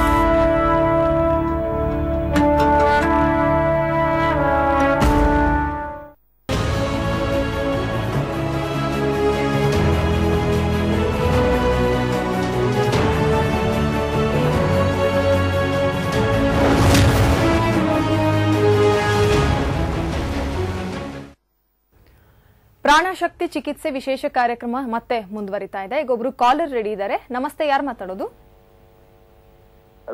ಹಾ, ಮಾತಾಡಿ. ಯಾರು ಮಾತಾಡ್ತಿರೋದು? ಮೇಡಮ್, ನಮ್ಮ ಹೆಸರು ರಾಜೇಂದ್ರ ಪ್ರಸಾದ್ ಅಂತೇಳಿ. ಏನ್ ಹೇಳಿ ಹೆಸರು? ರಾಜೇಂದ್ರ ಪ್ರಸಾದ್ ಅಂತೇಳಿ. ರಾಜೇಂದ್ರ ಪ್ರಸಾದ್, ಎಲ್ಲಿಂದ ಮಾತಾಡ್ತಿದ್ದೀರಿ ರಾಜೇಂದ್ರ ಪ್ರಸಾದ್ ಅವರೇ? ಮೇಡಮ್, ನಾವು ಶಿವಗಡ ತಾಲೂಕು ಜಂಗಮಕೋಟೆಯಿಂದ ಮಾತಾಡ್ತಾ ಇದ್ದೀವಿ ಮೇಡಮ್. ಓಕೆ, ಏನ್ ಪ್ರಶ್ನೆ ಇದೆ ಕೇಳಿ. ಮೇಡಮ್, ನಮ್ಗೆ ಎದೆ ನೋವು, ಕಂಟಿನ್ಯೂಸ್ ಎದೆ ನೋವು ಮತ್ತೆ ಈ ಕಾಲ್ ಚೆಲ್ಕು ಇದೆಲ್ಲ ಲೆಫ್ಟ್ ಸೈಡ್ ಪೂರ್ತಿ ನೋವಿತ್ತು ಮೇಡಮ್. ಓಕೆ, ಇದೆ. ನಾವು ಜಯದೇವ್ ಹಾಸ್ಪಿಟಲ್ ಹೋಗಿ ಎರಡು ಟೆಸ್ಟ್ ಮಾಡ್ತಿದ್ರಿ ಮೇಡಮ್. ಸೊ ಹಾರ್ಟ್ ಸಂಬಂಧಪಟ್ಟಿದ್ದು ತೊಂದ್ರೆ ಏನಿಲ್ಲ ಅಂತಾರೆ. ಓಕೆ, ನಿಮ್ಗೇನೋ ಚೆಸ್ಟ್ ಪೈನ್ ತರ ಬೇರೆ ಇರುತ್ತೆ, ನಿಮ್ ಜನರಲ್ ಡಾಕ್ಟರ್ ತೋರಿಸಿ ಅಂದ್ರು. ಸೊ ನಾವು ಜನರಲ್ ಡಾಕ್ಟರ್ ಎಲ್ಲ ತೋರಿಸಿದ್ವಿ, ಆದ್ರೂ ನಮ್ಗೆ ನೋವು ಏನ್ ಕಡಿಮೆ ಆಗಿಲ್ಲ madam. Full left side madam, ತಲೆಯಿಂದ ಹಿಡಿದು ಮೇಡಮ್ ಎಲ್ಲ ಎಡಭಾಗದ ಮಾತ್ರ ಇದೆ ಮೇಡಮ್ ನೋವು. ಓಕೆ, ಕಾಲು ಮತ್ತೆ ಕಾಲು ಕೈ ಎಲ್ಲ ಎಡಭಾಗಕ್ಕೆ ಇದೆ ಮೇಡಮ್ ನೋವು. ಓಕೆ, ವಿಜಯಲಕ್ಷ್ಮಿ ಮೇಡಮ್ ಇದ್ದಾರೆ, ಮಾತಾಡ್ತಾರೆ. ನೋಡಿ, ಇದು ನೀವು ಹೇಳೋ ಡೀಟೇಲ್ಸ್ ಎಲ್ಲ ನೋಡಿದ್ರೆ ನಿಮ್ಗೆ ಆಕ್ಚುಲಿ ನರ್ವ್ ಸಿಸ್ಟಮ್ ಪ್ರಾಬ್ಲಮ್ ಇರುತ್ತೆ, ಬೆನ್ನಿನಲ್ಲಿ ಬ್ಲಾಕ್ ಇರುತ್ತೆ. ನೀವು ನಮ್ಮ ಚಿಕಿತ್ಸೆಗೆ ಬಂದು ತೋರಿಸಿದ್ರೆ ನಾವು ಅದಕ್ಕೆ ಪರಿಹಾರನ ಕೊಡ್ಬೋದು. Okay, thank you Rajendra Prasad ಅವರೇ ಕರೆ ಮಾಡಿದ್ದಕ್ಕೆ. ಓಕೆ, ಮತ್ತೊಬ್ರು ಕಾಲರ್ ಇದ್ದಾರೆ ಈಗ. ನಮಸ್ತೆ, ಯಾರು ಮಾತಾಡ್ತಿರೋದು? ಲಿಂಗಪ್ಪ ಅಂತ ಮೇಡಮ್. ಏನ್ ಹೇಳಿ? ನನಗೆ ವೀಸಿಂಗು ಮತ್ತೆ ಕೆಮ್ಮಿದೆ ತುಂಬಾ ದಿನದಿಂದ. ನಿಮ್ಮ ಹೆಸರೇನ್ ಹೇಳಿ? ಲಿಂಗಪ್ಪ ಅಂತ. ಲಿಂಗಪ್ಪ. ಓಕೆ, ಏನ್ ಪ್ರಶ್ನೆ ಕೇಳಿ. ಅದೇ ಕೆಮ್ಮು ಮತ್ತೆ ವೀಸಿಂಗ್ ಏನ್ ಮಾಡೋದು ಗೊತ್ತಾಗಿಲ್ಲ, ಎಲ್ಲ ಟ್ರೀಟ್ಮೆಂಟ್ ಅಂತ ಕಮ್ಮಿ ಆಗಿಲ್ಲ. ಏನ್ ಕೆಮ್ಮಿದ್ಯಾ? ಏನ್ ಹೇಳಿ? ಕೆಮ್ಮು ಮತ್ತೆ ವೀಸಿಂಗ್ ಇದೆ. Okay, wheezing. ಓಕೆ ಓಕೆ, ಅದಕ್ಕೆ ಏನ್ ಮಾಡೋದು ಗೊತ್ತಾಗಿಲ್ಲ. ಓಕೆ ಓಕೆ, ಮೇಡಮ್ ಇದ್ದಾರೆ, ಮಾತಾಡ್ತಾರೆ. ಓಕೆ ಮೇಡಮ್, ಅವ್ರ ಕೆಮ್ಮು ಮತ್ತೆ ವೀಸಿಂಗ್ ಪ್ರಾಬ್ಲಮ್. ಓಕೆ ಓಕೆ, ಅವರು ಮಾತಾಡೋವಾಗ್ಲೇ ನನ್ಗೆ ಅವ್ರ ಎನರ್ಜಿ ಲೆವೆಲ್ ಗೊತ್ತಾಗ್ತಾ ಇದೆ. ಅವ್ರಿಗೆ ಪ್ರಾಣಶಕ್ತಿ ಬಹಳ ಬಹಳ ಲೋ ಇದೆ, ಮತ್ತೆ ಎದೆನಲ್ಲಿ ತುಂಬಾ ಕಂಜೆಷನ್ ಇದೆ ಅವ್ರಿಗೆ. ಸೊ ಅದನ್ನೆಲ್ಲ ಕ್ಲೀನ್ ಮಾಡಿ ತೆಗಿಬೇಕು. ಆವಾಗ ಅವ್ರಿಗೆ ಅದು ಸರಾಗವಾಗಿ ಮಾತಾಡ್ಲಿಕ್ಕೆ ಮತ್ತೆ ಅದೇನ್ ತೊಂದರೆ ಇದೆ ಅದು ನಿವಾರಣೆ ಆಗುತ್ತೆ, ಖಂಡಿತ ನಿವಾರಣೆ ಆಗುತ್ತೆ. ನಮ್ಮನ್ನ ಬಂದು ಕಾಣಿ, ಆಯ್ತಾ? ಓಕೆ, ಕೊನೆಗೆ ನಮ್ಮ ಸ್ಕ್ರೀನ್ ಮೇಲೆ ಒಂದು ಅಡ್ರೆಸ್ ಅನ್ನ ಡಿಸ್ಪ್ಲೇ ಮಾಡ್ತೀವಿ ವೀಕ್ಷಕರೇ. ಅಲ್ಲಿಗೆ ಹೋದ್ರೆ ನೀವು ವಿಜಯಲಕ್ಷ್ಮಿ ಅವರು ಅಲ್ಲಿ ನೇರವಾಗಿ ಸಿಗ್ತಾರೆ. ಅಲ್ಲಿ ನಿಮ್ಮ ಯಾವುದೇ ಒಂದು ಪ್ರಾಬ್ಲಮ್ ಇದ್ರೂ ಕೂಡ ಅಲ್ಲಿ ಚಿಕಿತ್ಸೆಯ ಬಗ್ಗೆ ನಿಮಗೆ ಮಾಹಿತಿಯನ್ನ ತಿಳಿಸ್ಕೊಡ್ತಾರೆ. ಈಗ ಮತ್ತೊಬ್ರು ಕಾಲರ್ ಇದ್ದಾರೆ. ನಮಸ್ತೆ, ಯಾರು ಮಾತಾಡ್ತಿರೋದು? ನಮಸ್ಕಾರ ಮೇಡಮ್. ಯಾರು ಮಾತಾಡ್ತಿರೋದು? ಅಪ್ಪಣ್ಣ ಪಲ್ಲೆ ಅಂತಾರೆ, ಗೋಕಾಕಂದ್ರಿ. ಅಪ್ಪಣ್ಣ. ಅಪ್ಪಣ್ಣ, ಎಲ್ಲಿಂದ ಅಪ್ಪಣ್ಣ ಅವ್ರೆ? ಗೋಕಾಕದಿಂದ. ಓಕೆ, ಏನ್ ಪ್ರಾಬ್ಲಮ್, ಏನ್ ಸಮಸ್ಯೆ ಇದೆ ಹೇಳಿ. ಮೇಡಮ್, ಅವ್ರ ನಮಗೆ ತಲೆ ಅನ್ಸತ್ರಿ, ತಿಂಗಳಾಗೊಮ್ಮೆ ಏನ್ ತಲೆ ಅನ್ಸತ್ರಿ, ಬಂದ್ರೆ ವಿಪರೀತ ತಲೆ ಅನ್ಸತ್ರಿ. ತಲೆನೋವಾ? ಹೌದ್ರಿ ಮೇಡಮ್. ಓಕೆ, ಯಾವ ರೀತಿ? ಅದಾಗಿ ಹಿಂದ್ಗಡೆ ಬೈಕ್ ಕೆಲಸ ಮಾಡೋದು ಮಾಡಕತ್ರ ಜಾಸ್ತಿ ತೊಂದರೆ ಆಗ್ತೈತ್ರಿ ಮೇಡಮ್. ಓಕೆ, ವಿಜಯಲಕ್ಷ್ಮಿ ಮೇಡಮ್ ಇದ್ದಾರೆ, ಮಾತಾಡಿ. ನೋಡಿ, ಇವರು ಮಾತಾಡುವಾಗ ಎನರ್ಜಿ ಲೆವೆಲ್ ಅನ್ನ ನಾವು ಅಬ್ಸರ್ವ್ ಮಾಡಿದ್ರೆ ಇವ್ರಿಗೆ ಸೋಲಾರ್ ಪ್ಲೆಕ್ಸಸ್ ಅಲ್ಲಿ, ಅಂದ್ರೆ ಈ ಡೈಜೆಸ್ಟಿವ್ ಸಿಸ್ಟಮ್ಗೆ ಸಂಬಂಧಪಟ್ಟ ಒಂದು ಚಕ್ರ ಇದೆ. ನೋಡಿ ಇಲ್ಲಿ ಈ ತರ ಈ ಸೋಲಾರ್ ಪ್ಲೆಕ್ಸಸ್ ಅಂತ ಹೇಳ್ತೀವರಲ್ಲ, ಇದು ಬಹಳ ಅವ್ರಿಗೆ ಕಂಜೆಸ್ಟೆಡ್ ಆಗಿದೆ. ಸೊ ಈ ಚಕ್ರನ ಕ್ಲೀನ್ ಮಾಡಿದ್ರೆ ಅವ್ರಿಗೆ ಈ ಪರಿಹಾರ ಖಂಡಿತವಾಗಿ ಸಿಗುತ್ತೆ. ಓಕೆ ಓಕೆ, ಥ್ಯಾಂಕ್ ಯು ಅಪ್ಪಣ್ಣವರೇ ಕರೆ ಮಾಡಿದ್ದಕ್ಕೆ. ಓಕೆ ಮೇಡಮ್, ಈಗ ಮುಂದೆ ಬರುವಂತ ಕಾಯಿಲೆಗಳನ್ನು ತಿಳ್ಕೊಬಹುದಾ ಅಂತ, ಹೇಗೆ ತಿಳ್ಕೊಬಹುದು ಮುಂದೆ ನಮಗೆ ಇದೇ ರೀತಿ ಕಾಯಿಲೆ ಬರುತ್ತೆ ಅನ್ನೋದನ್ನ ನಿಮ್ಮ ಪ್ರಕಾರ? ಖಂಡಿತ. ನೋಡಿ, ಇದೊಂದು ಗಾಡ್ಸ್ ಗಿಫ್ಟ್ ಅನ್ಬೋದು. ಏನಪ್ಪಾ ಅಂತಂದ್ರೆ, ಈ ಪ್ರಾಣಮಯ ಶರೀರ ಅಂತ ಏನ್ ಹೇಳ್ತೀವಿ, ಎಥರಿಕ್ ಬಾಡಿ, ಇದನ್ನ ಮಿರರ್ ಆಫ್ ಫಿಸಿಕಲ್ ಬಾಡಿ ಅಂತ ಹೇಳ್ತಾರೆ. ಯಾಕೆ ಅಂದ್ರೆ ನಮ್ಮ ಫಿಸಿಕಲ್ ಬಾಡಿನಲ್ಲಿ ಏನೇನು ಆರ್ಗನ್ಸ್ ಇದೆ, ನಾಡಿಗಳು ಅಂದ್ರೆ ಇದು ನರ್ವ್ ಸಿಸ್ಟಮ್ ಎಲ್ಲ ಏನಿದೆ, ಅದು ಈ ಬಾಡಿನಲ್ಲೂ ಕಾಣಿಸುತ್ತೆ ಕ್ಲಾರವೈನ್ಸ್ ಮೂಲಕ ನೋಡಿದಾಗ. ಸೊ ಈಗ ನಾವು ಇಲ್ಲಿ ಪಿತ್ತಕೋಶ, ಲಿವರ್ ಅಂತ ಏನ್ ಹೇಳ್ತೀವಿ, ಅದ್ರ ಬಣ್ಣ ನಮ್ಗೆ ಬ್ರೌನ್ ತರ ಕಾಣಿಸುತ್ತೆ ಹೆಲ್ತಿ ಆಗಿರುವಾಗ. ಬಟ್ ಅದು ಯಾವಾಗ ಕಪ್ಪಾಗಿರುತ್ತೋ ಇಲ್ಲ ಕೆಂಪು ಕಲರ್ ಇಂದ ಕೂಡಿರುತ್ತೋ ಅವಾಗ ಅದು ಅಫೆಕ್ಟೆಡ್ ಅಂತ ಅರ್ಥ. ಸೊ ಆ ಬ್ಯಾಡ್ ಪ್ರಾಣಿಕ್ ಎನರ್ಜಿಯಲ್ಲಿ ಏನು ಸ್ಟೋರ್ ಆಗಿರುತ್ತೆ ಅದನ್ನ ನಾವು ಸೈಕಿಕ್ ಸರ್ಜರಿ ಅಂತ ಒಂದು ಇದೆ, ಅದು ಮುಂದಿನ ಎಪಿಸೋಡ್ಗಳಲ್ಲಿ ಹೇಳ್ತೀನಿ, ಅದ್ರ ಮೂಲಕ ತೆಗಿಬಹುದು. ಅದು ತೆಗ್ದಾಗ ಅವ್ರಿಗೆ ಮತ್ತೆ ಲಿವರು ಹೆಲ್ತಿಯಾಗಿ ಆಗ್ಬಿಡತ್ತೆ. ಸೊ ಈ ರೀತಿ ಅದು ಫಿಸಿಕಲ್ ಬಾಡಿ ಮೇಲೆ ಮ್ಯಾನಿಫೆಸ್ಟ್ ಆಗಕ್ ಮುಂಚೆನೆ ಈ ತರ ಮಾಡ್ಬಿಟ್ರೆ ಅವ್ರಿಗೆ ಮುಂದೆ 6 ತಿಂಗಳಲ್ಲಿ ಏನೊಂದು ಕಾಯಿಲೆ, ಈಗ ಲಿವರ್ ಸಂಬಂಧಪಟ್ಟ ಕಾಯಿಲೆಗಳು ಏನ್ ಬರುತ್ತೆ ಅದು ಅವ್ರಿಗೆ ಮತ್ತೆ ಬರೋದಿಲ್ಲ. ಆಮೇಲೆ ಈಗ ಪ್ಯಾನ್ಕ್ರಿಯಾಸ್, ಅದು ಯೆಲ್ಲೋ ಕಲರ್ ಇರುತ್ತೆ ಆಕ್ಚುಲಿ, ಕ್ಲಾರವೆಂಟ್ ಆಗಿ ನಾವು ನೋಡಿದಾಗ ಅವಕ್ಕೆ ಪುಟಾಣಿ ಚಕ್ರಗಳಿರುತ್ತೆ, ಆಯ್ತಾ. ಅದ್ರ ಸುತ್ತಲೂ ಕಪ್ಪು ಕಲರ್ ಇರುತ್ತೆ ಅಂತ ಇಟ್ಕೊಳ್ಳಿ. ಅವ್ರಿಗೆ ಮುಂದೆ ಒಂದು ಸ್ವಲ್ಪ ದಿವಸದಲ್ಲೇನೆ ಅವ್ರಿಗೆ ಡಯಾಬಿಟಿಸ್ ಬರೋ ಚಾನ್ಸಸ್ ಇದೆ ಅಂತ ಅರ್ಥ. ಸೊ ಅದನ್ನ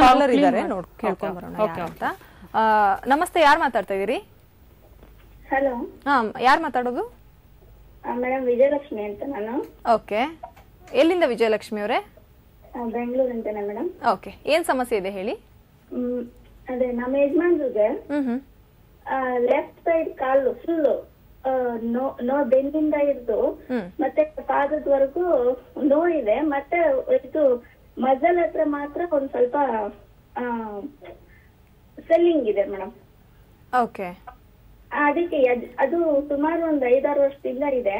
ಓಕೆ, ಅದು ಸ್ವಲ್ಪ ನರ್ವ್ ಹತ್ರ ಏನೋ ಇದಿದೆ, ಅದಕ್ಕೋಸ್ಕರ ಆತರ ಆಗ್ತಾ ಇದೆ ಅಂತ ಹೇಳ್ತಾರೆ. ಬರೀ ಯೋಗದಲ್ಲಿ ಹೋಗುತ್ತೆ ಅಂತ ಹೇಳ್ತಾರೆ. ಮೇಡಮ್ ಇಂದ ಏನಾದ್ರು ಗೊತ್ತಾಗುತ್ತಾ ಅಂತ ಮಾತಾಡ್ತಾರೆ, ಅವರೇ ಮಾತಾಡ್ತಾರೆ. ಖಂಡಿತ ಮೇಡಮ್, ನೀವು ಹೇಳೋ ಡೀಟೇಲ್ಸ್ ನೋಡಿದ್ರೆ ಅವ್ರಿಗೆ ಪೃಥ್ವಿ ತತ್ವದ ತೊಂದರೆ ಇದೆ. ಪೃಥ್ವಿ ತತ್ವದಲ್ಲಿ ಬಹಳಷ್ಟು ನೆಗೆಟಿವ್ಸ್ಗಳು ಬಂದು ಸೇರ್ಕೊಂಡಿರತ್ತೆ. ಅದನ್ನ ನಾವು ತೆಗೆದ್ಬಿಟ್ರೆ ಮತ್ತೆ ಅವ್ರಿಗೆ ಏನೊಂದು ಲ್ಯಾಕ್ ಆಗಿದೆ, ಡಿಫಿಷಿಯನ್ಸಿ ಆಗಿದೆ ಪ್ರಾಣಶಕ್ತಿದು, ಅದನ್ನ ಫಿಲ್ಅಪ್ ಮಾಡ್ತಾ ಹೋದ್ರೆ ಖಂಡಿತವಾಗಿ ಅವರು ಗುಣವಾಗ್ತಾರೆ. ಬರ್ನಿಂಗ್ ಸೆನ್ಸೇಷನ್ ಮತ್ತೆ ಹೌದು ಪೇನ್ ಇರುತ್ತೆ ಅಲ್ವಾ?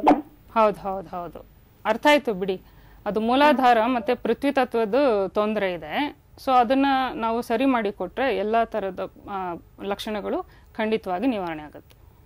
ಓಕೆ, ಥ್ಯಾಂಕ್ ಯು ವಿಜಯಲಕ್ಷ್ಮಿ ಅವರೇ ಕರೆ ಮಾಡಿದ್ದಕ್ಕೆ. ಓಕೆ, ಹೇಳ್ತಾ ಇದ್ರಿ ಡಾಕ್ಟರ್, ನೀವು ಯಾವ ಕಾಯಿಲೆಗಳು, ಮುಂದೆ ಬರುವಂತ ಕಾಯಿಲೆಗಳನ್ನ ಹೇಗೆ ಗುರುತಿಸಬಹುದು ಅಂತ. ಹೌದು ನೋಡಿ, ಅದೇ ತರ ಈ ಪ್ಯಾನ್ಕ್ರಿಯಾಸ್ಗೆ ಆ ಚಕ್ರ, ಅದು ಪ್ಯಾನ್ಕ್ರಿಯಾಸ್ಗೆ ಸಂಬಂಧಪಟ್ಟ ಚಕ್ರಗಳ ಮೇಲೆ ಏನೊಂದು ಕಂಜೆಷನ್ ಆಗಿರುತ್ತೆ, ಅದನ್ನ ನಾವು ತೆಗೆದ್ಬಿಟ್ಟಾಗ ಅವ್ರಿಗೆ ಮುಂದೆ ಡಯಾಬಿಟಿಸ್ ಬರೋದು ತಪ್ಪುತ್ತೆ. ಈ ರೀತಿ ಇನ್ನೊಂದೇನಪ್ಪಾ ಅಂತಂದ್ರೆ, ನೋಡಿ ಇವಾಗ ಪ್ರಭಾವಳಿಯಲ್ಲಿ ನೆಗೆಟಿವ್ಗಳು ಸೇರ್ಕೊಂಡ್ಬಿಟ್ಟಿರತ್ತೆ. ನೋಡಿ ಇಲ್ಲೆಲ್ಲ ಇದೆ ನೋಡಿ, ಈ ರೀತಿಯ ನೆಗೆಟಿವ್ಗಳು ಸೇರ್ಕೊಂಡ್ಬಿಡುತ್ತೆ. ಇದು ನಮ್ಗೆ ಕ್ಲಾರವೈನ್ಸ್ ಇರೋದ್ರಿಂದ ಕಾಣಿಸುತ್ತಲ್ವಾ. ಸೊ ಅದನ್ನ ಕ್ಲೀನ್ ಮಾಡಿ ತೆಗೆದು ಬಿಟ್ರೆ ಆ ನೆಗೆಟಿವ್ ಇಂದ ಅವ್ರಿಗೆ ಮುಂದೆ ಏನ್ ತೊಂದರೆ ಆಗುತ್ತೆ. ಫಾರ್ ಎಕ್ಸಾಂಪಲ್, ರೋಡಲ್ಲಿ ಸರಿಯಾಗಿ ಹೋಗ್ತಾ ಇರ್ತಾರೆ, ಇದಕ್ಕಿದ್ದಂಗೆ ಅಚಾನಕ್ ಆಗಿ ಆಕ್ಸಿಡೆಂಟ್ ಆಗ್ಬಿಡತ್ತೆ. ಈ ರೀತಿ ಎಲ್ಲ ಏನ್ ತೊಂದರೆಗಳು, ಅನಾಹುತಗಳಾಗತ್ತೆ, ಅವೆಲ್ಲ ನಿವಾರಣೆ ಆಗ್ಬಿಡತ್ತೆ. ಫಸ್ಟ್ ಇದನ್ನ ನೋಡಿ ಅವರು ಚಿಕಿತ್ಸೆ ಪಡ್ಕೊಂಡ್ರೆ. ಆಮೇಲೆ ನೋಡಿ ಇಲ್ಲಿ ಈ ತರ ಇಲ್ಲಿ ನಾಡಿಗಳಲ್ಲಿ ಬ್ಲಾಕ್ ಆಗಿರೋದು ನೋಡಿ, ಇಲ್ಲಿ ನಾಡಿಗಳು ಬ್ಲಾಕ್ ಆಗಿದೆ ಅಲ್ಲ. ಸೊ ಇದು ನಮ್ಮ ಕ್ಲಾರವೈನ್ಸ್ ಕಣ್ಣಿಗೆ ಕಾಣಿಸೋದ್ರಿಂದ ಈಗ ಈ ಹೃದಯದ ಹತ್ರ ಬ್ಲಾಕ್ ಆಗಿದೆ ಅಲ್ಲ, ಅವ್ರಿಗೆ ಮುಂದೆ ಹಾರ್ಟ್ ಅಟ್ಯಾಕ್ ಆಗೇನೋ ಇಲ್ಲ ಹೃದಯಕ್ಕೆ ಎನ್ಲಾರ್ಜ್ಮೆಂಟ್ ಅಂತ ಹೇಳ್ತಾರೆ, ಈ ತರ ಎಲ್ಲ ತೊಂದರೆಗಳು ಏನಾಗತ್ತೆ ಅದನ್ನ ತಪ್ಪಿಸಬಹುದು, ಇದನ್ನ ಈ ಒಂದು ಬ್ಲಾಕ್ ನ ನಿವಾರಣೆ ಮಾಡ್ಬಿಟ್ರೆ. ಓಕೆ, ಈಗ ಮತ್ತೊಬ್ರು ಕಾಲರ್ ಇದ್ದಾರೆ. ನಮಸ್ತೆ, ಯಾರು ಮಾತಾಡ್ತಿರೋದು? ಹಲೋ, ನಮಸ್ಕಾರ ಮೇಡಮ್, ನಾವು ರಾಮನಗರದಿಂದ ಮಾತಾಡ್ತಿರೋದು, ಭಾರತಿ ಅಂತ. ಯಾರು, ಹೆಸರೇನು ಹೇಳಿ? ಭಾರತಿ ಅಂತ. ಓಕೆ, ಭಾರತಿ ಅವರೇ, ಏನ್ ಸಮಸ್ಯೆ ಇದೆ ಹೇಳಿ? ನಮ್ ತಲೆನೋವು ಪ್ರಾಬ್ಲಮ್ ಇದೆ ಮೇಡಮ್. ತಲೆನೋವಾ? ಹೌದ್ರಿ. ಓಕೆ, ಒಂದು ಕಡೆ ತಲೆನೋವು ಪ್ರಾಬ್ಲಮ್ ಇದೆ. ಓಕೆ, ಮೇಡಮ್ ಇದಾರೆ, ಮಾತಾಡ್ತಾರೆ. ಓಕೆ ನಿಮ್ಮ ಹತ್ರ ಮಾತಾಡುವಾಗ ನಿಮ್ಮ ಎನರ್ಜಿ ಅನಲೈಸ್ ಮಾಡಿದ್ರೆ ನಿಮ್ಮಲ್ಲಿ ಒಂದು ನೆಗೆಟಿವ್ ಸೇರ್ಕೊಂಡಿದೆ, ಅದನ್ನ ತೆಗೆದಾಗ ನಿಮಗೆ ಆ ತಲೆನೋವು ಏನು ಬಂದಿದೆ ಖಂಡಿತವಾಗಿ ಗುಣವಾಗುತ್ತೆ. ಓಕೆ, ಥ್ಯಾಂಕ್ ಯು ಭಾರತಿ ಅವರೇ ಕರೆ ಮಾಡಿದಕ್ಕೆ. ಓಕೆ ಮೇಡಮ್, ಈಗ ಅಪಮೃತ್ಯುವನ್ನ ತಪ್ಪಿಸಬಹುದು ಅಂತಾರೆ, ಹೇಗೆ? ನೋಡಿ, ಅಪಮೃತ್ಯು ಅಂದ್ರೆ ಏನು ಅಂತಂದ್ರೆ ನಮ್ಮ ಪೂರ್ತಿ ಆಯಸ್ಸು ಮುಗಿಯೋಕೆ ಮುಂಚೆ ಅಚಾನಕ್ ಆಗಿ ತೀರ್ಕೊಂಡ್ಬಿಡಿ, ಸತ್ತೋಗ್ಬಿಡೋದು. ಆಯ್ತಾ, ಇದನ್ನ ಅಪಮೃತ್ಯು ಅಂತ ಹೇಳ್ತಾರೆ. ಸೊ ಇದ್ರ ಬಗ್ಗೆ ನಾನು 2 ಎಕ್ಸಾಂಪಲ್ ಕೊಡಕ್ಕೆ ಇಷ್ಟಪಡ್ತೀನಿ. ಒಂದ್ಸತಿ ಏನಾಯ್ತು, ಒಬ್ರು ವಯಸ್ಸಾದ ಲೇಡಿ, ಒಂದು 60 ಅಬೋ ಇದ್ದಾರೆ. ಅವ್ರ ಪಾಪ ಬಚ್ಚಲ್ ಮನೆಯಲ್ಲಿ ಹೋಗ್ತಾ ಇರೋವಾಗ ಜಾರಿ ಬಿದ್ಬಿಟ್ರು. ಆಗ ಅವ್ರಿಗೆ ಕಾಲ್ ಮೂಳೆ ಮುರಿದೋಗಿ ಅಲ್ಲಿ ರಕ್ತ ಹೆಪ್ಪುಗಟ್ಬಿಟ್ಟು ಥ್ರೋಂಬಸಿಸ್ ಅಂತ, ಅಂದ್ರೆ ಕಲ್ ತರ ಆಗ್ಬಿಡುತ್ತೆ ಬ್ಲಡ್. ಅದೇನಾದ್ರೂ ಹೃದಯಕ್ಕೋ ಇಲ್ಲ ತಲೆಗೆ ಹೋಗ್ಬಿಟ್ರೆ ಅವರು ಸತ್ತೋಗ್ಬಿಡ್ತಾರೆ ಅಂತ ಒಂದು ಕ್ರಿಟಿಕಲ್ ಪ್ರಾಬ್ಲಮ್. ಇದ್ರ ಜೊತೆಗೆ ಅವರು ಬಿದ್ದಿದ್ದ ಫೋರ್ಸಿಗೆ ಅವ್ರ ತಲೆಗೆ ಏಟಾಗಿ ಮಿಡ್ಲಲ್ಲಿ ರಕ್ತಾಸರವಾಗ್ಬಿಡ್ತು, ಹ್ಯಾಮ್ರೇಜ್ ಅಂತ. ಆಮೇಲೆ ಅಲ್ಲಿ ಬ್ಲಡ್ ಕ್ಲಾಟ್ ಬೇರೆ ಆಗೋಯ್ತು. ಅವರು ಪ್ರಜ್ಞೆ ತಪ್ಪೋಗ್ಬಿಟ್ಟಿದ್ರು ಇಮಿಡಿಯೇಟ್ ಆಗಿ. ಆಮೇಲೆ ಅವ್ರನ್ನ ಹಾಸ್ಪಿಟ್ಲಿಗೆ ಅಡ್ಮಿಟ್ ಮಾಡಿದಾಗ ಅದು ಸರ್ಜರಿ ಮಾಡಿ ಅದೇನ್ ಕ್ಲಾಟ್ ಇದೆ ಅದೆಲ್ಲ ತೆಗೆದ್ರು. ಬಟ್ ಆಪರೇಷನ್ ಆದ್ಮೇಲೆ ಅವರು ಕೋಮಾಗ ಹೊಟ್ಟೋಗ್ಬಿಟ್ರು. ಸೊ ಇಂಥ ಒಂದು, ಆಮೇಲೆ ಡಾಕ್ಟರ್ ಏನ್ ಹೇಳಿದ್ರು, ನೋಡಿ ನಮ್ಮ ಕೈಲಾದ ಪ್ರಯತ್ನ ನಾವು ಮಾಡಿದೀವಿ, ಇನ್ನ ದೇವರು ಗಾಡ್ ಹ್ಯಾಸ್ ಟು ಹೆಲ್ಪ್ ಅಂತ ಹೇಳಿದ್ರು. ಅಂತ ಟೈಮಲ್ಲಿ ನಮ್ಮನ್ನ ಅಪ್ರೋಚ್ ಮಾಡಿದ್ರು ನಮ್ಮ ಕ್ಲೈಂಟ್. ನಾವು ಇಮಿಡಿಯೇಟ್ ಆಗಿ ಅವ್ರಿಗೆ ಪ್ರಾಣಶಕ್ತಿ ಹೀಲಿಂಗ್ ಮಾಡ್ಲಿಕ್ಕೆ ಸ್ಟಾರ್ಟ್ ಮಾಡಿದ್ವಿ. ನಾವು ಹೀಲಿಂಗ್ ಸ್ಟಾರ್ಟ್ ಮಾಡಿದ್ದು ಒಂದು 4 ಡೇಸ್ಗೆಲ್ಲ ಅವ್ರಿಗೆ ಪ್ರಜ್ಞೆ ಬಂದ್ಬಿಡ್ತು. ಆಮೇಲೆ ಅವ್ರು ಕಂಟಿನ್ಯೂಸ್ ಆಗಿ ಹೀಲಿಂಗ್ ಮಾಡಿಸ್ಕೊಂಡು ಹೋದ್ರು. ಅವ್ರಿಗೆ ಮಲ್ಟಿಪಲ್ ಪ್ರಾಬ್ಲಮ್ಸ್ ಇತ್ತು, ಫ್ರಾಕ್ಚರು, ಹ್ಯಾಮ್ರೇಜ್ ಆಗಿದ್ರಿಂದ ಸ್ಟ್ರೋಕ್ ಬೇರೆ ಆಗೋಯ್ತು ಅವ್ರಿಗೆ, ಎಡಗೈಗೆ ಸ್ಟ್ರೋಕ್ ಆಗೋಯ್ತು. ಆಮೇಲೆ ಅದಕ್ಕೆ ಮುಂಚೆ ಹಾರ್ಟ್ ಅಟ್ಯಾಕ್ ಬೇರೆ ಆಗಿತ್ತು ಅವ್ರಿಗೆ. ಈ ತರ ಮಲ್ಟಿಪಲ್ ಪ್ರಾಬ್ಲಮ್. ಇದ್ರ ಜೊತೆಗೆ ಆಪರೇಷನ್ ಆದ್ಮೇಲೆ ಅವ್ರಿಗೆ ಪಾಪ ಮೆಮೊರಿ ಪವರ್ ಹೊಟ್ಟೋಗಿತ್ತು. ಅವ್ರ ಗಂಡ ಮಕ್ಕಳನ್ನ ಅವ್ರು ಗುರುತಿಸ್ತಾ ಇರ್ಲಿಲ್ಲ, ಈ ರೀತಿ ತೊಂದ್ರೆ. ಸೊ ಅವ್ರಿಗೆ ಒಂದು 6-8 ತಿಂಗಳು ಹಿಡಿತು ಕಂಪ್ಲೀಟ್ ಆಗಿ ಅವ್ರನ್ನ ಒಂದು ಗುಣಪಡಿಸ್ಲಿಕ್ಕೆ. ಈಗ ಅವರು ನಾರ್ಮಲ್ ಆಗಿ ಚೆನ್ನಾಗಿದ್ದಾರೆ, ಅಡಿಗೆ ಎಲ್ಲ ಮಾಡ್ಕೊಂಡು ಆರಾಮಾಗಿ ಅವ್ರ ಹಸ್ಬೆಂಡ್ ವೈಫ್ ಜೊತೆ ಆರೋಗ್ಯವಾಗಿ ಚೆನ್ನಾಗಿದ್ದಾರೆ. ಇನ್ನೊಂದು ಇನ್ಸಿಡೆಂಟ್ ಹೇಳ್ಬೇಕು ಅಂತ ಇಷ್ಟಪಡ್ತೀನಿ. ಒಂದು 23 ವರ್ಷದ ಹುಡುಗ, ಒಂದ್ ಪಾಪ ಫ್ಲೈಓವರ್ ಇಂದ ಕಾರಲ್ಲಿ ಬರ್ತಾ ಇರುವಾಗ ಸಡನ್ ಆಗಿ ಬ್ಯಾಲೆನ್ಸ್ ತಪ್ಪಿಟ್ಟು ಮರಕ್ ಹೋಗಿ ಗುದ್ಬಿಟ್ಟ. ಆಯ್ತಾ, ಸ್ಥಳದಲ್ಲೇ ಅವನ್ಗೆ ಪ್ರಜ್ಞೆ ಹೊಟ್ಟೋಯ್ತು, ತುಂಬಾ ಬ್ಲಡ್ ಲೀಕ್ ಆಗ್ಬಿಟ್ಟು, ಮತ್ತೆ ಮಲ್ಟಿಪಲ್ ಫ್ರಾಕ್ಚರ್ ಬೇರೆ ಆಗಿತ್ತು ಅವನ್ಗೆ. ಹಾಸ್ಪಿಟ್ಲಿಗೆ ಸೇರಿಸಿದಾಗ ಡಾಕ್ಟ್ರು ಅವ್ರಿಗೆ ಲೈಫ್ ಸಪೋರ್ಟ್ ಎಲ್ಲ ಕೊಟ್ಬಿಟ್ಟು, ನೋಡಿ ಇದರಲ್ಲಿ ಅವರು ಚೇತರಿಸ್ಕೊಂಡ್ರೆ ನಾವು ಮುಂದುವರಿತೀವಿ, ನೆಕ್ಸ್ಟ್ ಪ್ರೊಸೆಸ್ ಏನಿದೆ ಅದ್ ಮಾಡ್ತೀವಿ, ಇಲ್ಲಾಂದ್ರೆ ಬಾಡಿನ ಮನೆಗೆ ತಗೊಂಡು ಹೋಗ್ಬಿಡಿ ಅಂತ ಅನ್ಬಿಟ್ರು. ಸೊ ಅಂತ ಟೈಮಲ್ಲಿ ಅವರು ನಮ್ಮ ಕ್ಲೈಂಟು ನಮ್ಮನ್ನ ಕಾಂಟ್ಯಾಕ್ಟ್ ಮಾಡಿದ್ರು. ಸೊ ಅವ್ರಿಗೆ ತಕ್ಷಣ ನಾವು ಹೀಲಿಂಗ್ ಸ್ಟಾರ್ಟ್ ಮಾಡಿದ್ವಿ. ಇವತ್ತು 12 ಗಂಟೆಯಲ್ಲಿ ನಾನು ಸ್ಟಾರ್ಟ್ ಮಾಡಿದ್ದೆ ಹೀಲಿಂಗು. ನೆಕ್ಸ್ಟ್ ಡೇ ಮಾರ್ನಿಂಗ್ ಅಷ್ಟೊತ್ತಿಗೆ ಅವ್ರಿಗೆ ಪ್ರಜ್ಞೆ ಬಂದ್ಬಿಡ್ತು. ಚೆನ್ನಾಗಿ ಔಷಧಿಗೆ ರೆಸ್ಪಾಂಡ್ ಮಾಡಕ್ಕೆ ಸ್ಟಾರ್ಟ್ ಮಾಡಿದ್ರು. ಆಮೇಲೆ ಅವ್ರಿಗೆ ಆಪರೇಷನ್ಗೆ ರೆಡಿ ಮಾಡೋದಕ್ಕೆ ಬ್ಲಡ್ ಕೊಟ್ರು. ಬಟ್ ಅವ್ರ ಬಾಡಿ ಅಕ್ಸೆಪ್ಟ್ ಮಾಡಿದ್ರೆ ಅದು ಇನ್ಫೆಕ್ಷನ್ ಆಗೋಯ್ತು. ಅವ್ರ ತಾಯಿ ಮತ್ತೆ ನಮ್ಗೆ ಹೀಲಿಂಗ್ ಮಾಡಕ್ಕೆ ರಿಕ್ವೆಸ್ಟ್ ಮಾಡ್ಕೊಂಡ್ರು. ಅವಾಗ ಸರಿ ಆ ಇನ್ಫೆಕ್ಷನ್ ನಾವು ಸರಿಪಡಿಸಿದ್ವಿ. ಆಮೇಲೆ ಅವ್ರ ತಾಯಿ ನನ್ನ ಮಗ ಮನೆಗೆ ಬರೋವರೆಗೂ ಮಾಡಿ ಮೇಡಮ್ ಅಂತ ಹೇಳಿದ್ರು. ಸರಿ, ಆಮೇಲೆ ನಾವು ಕಂಟಿನ್ಯೂಸ್ ಆಗಿ ಹೀಲ್ ಮಾಡಿ ಏನಾಯ್ತು, ವಿತಿನ್ 1 ಮಂತ್, ನೋಡಿ ಇವರು ಏಜ್ ಚಿಕ್ಕದಲ್ವಾ, ವಿತಿನ್ 1 ಮಂತ್ ಅಲ್ಲಿ ಅವರು ನಾರ್ಮಲ್ ಆಗ್ಬಿಟ್ಟು, ಎಲ್ಲ ಏನೇನ್ ಮಲ್ಟಿಪಲ್ ಪ್ರಾಬ್ಲಮ್ಸ್ ಇತ್ತು ಎಲ್ಲ ಕ್ಯೂರ್ ಆಗ್ಬಿಟ್ಟು ನಾರ್ಮಲ್ ಆಗ್ಬಿಟ್ಟು. ಓಕೆ ವೀಕ್ಷಕರೇ, ನೀವು ಕೂಡ ವಿಜಯಲಕ್ಷ್ಮಿ ಅವ್ರನ್ನ ನೇರ ಭೇಟಿ ಮಾಡಬಹುದು. ನಮ್ಮ ಸ್ಕ್ರೀನ್ ಮೇಲೆ ಒಂದು ಅಡ್ರೆಸ್ ಅಂದ್ರೆ ವಿಳಾಸ ಬರುತ್ತೆ, ಅಲ್ಲಿಗೆ ಹೋದ್ರೆ ನೀವು ವಿಜಯಲಕ್ಷ್ಮಿ ಅವ್ರನ್ನ ನೇರ ಭೇಟಿ ಮಾಡಬಹುದು.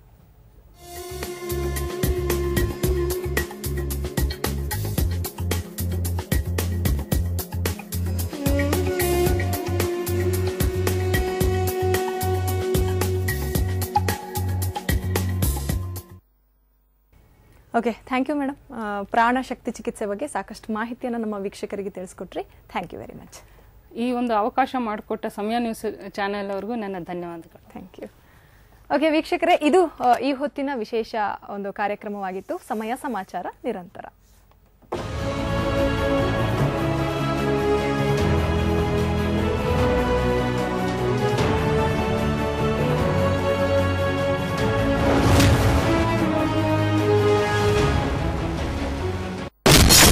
ದೇಗುಲ ನವೀಕರಣ ಕೆಲಸಕ್ಕೆ ಅಂತ ಬಂದವರು ಸಂಚು ಹಾಕುತ್ತಲೇ ಹೊಂಚು ರೂಪಿಸಿದ್ದ ಖರೀಮರು, ಗರ್ಭಗುಡಿಯಿಂದಲೇ ದೇವರನ್ನೇ ಕದ್ದೊಯ್ದ